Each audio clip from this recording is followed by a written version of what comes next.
ертеде орманның шетінде мейірімді бір қыз өмір сүріпті. Оның басында әжесінің сыйға тартқан қызыл телпегі болғандықтан, жұрт оны қызыл телпек деп атап кетіпті. Бір күні анасы оған: «Қызым, әжең сырқаттанып жатыр. Мына себеттегі бәлішпен тосапты апарып берші. Бірақ жолда бөгелме, бөтенмен сөйлеспе», дейді.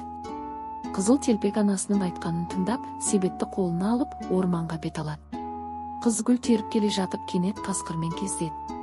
«Сәлем, қызыл телпек. Қайда барасың?» дейді қасқыр. «Әжеме бара жатырмын», дейді қыз. Айлакер қасқыр басқа жолмен жүгіріп кетіп, қыздан бұрын әжесінің үйіне жетеді.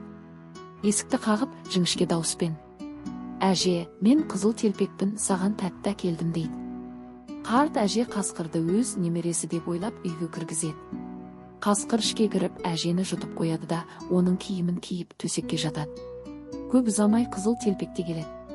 «Сәлем, әже», дейді қыз. «Жақында, балам», деп қасқыр жалған дауыспен жауап береді. Қыз таңданып: «Әже, сенің көзің қандай үлкен. Сені жақсы көру үшін, балам. Құлағың неге үлкен? Сөзіңді жақсы есту үшін. Ал тісің неге үлкен? Сені жеу үшін». Қыз қорқып айқайлап жібереді. Сол сәтте аңшы келіп, қасқырды ұстап, әже мен қызыл телпекті аман есен шығарып алады. Содан бері қызыл телпек әрқашан анасының айтқанын тыңдап, орманға барғанда абайлайтын болыпты.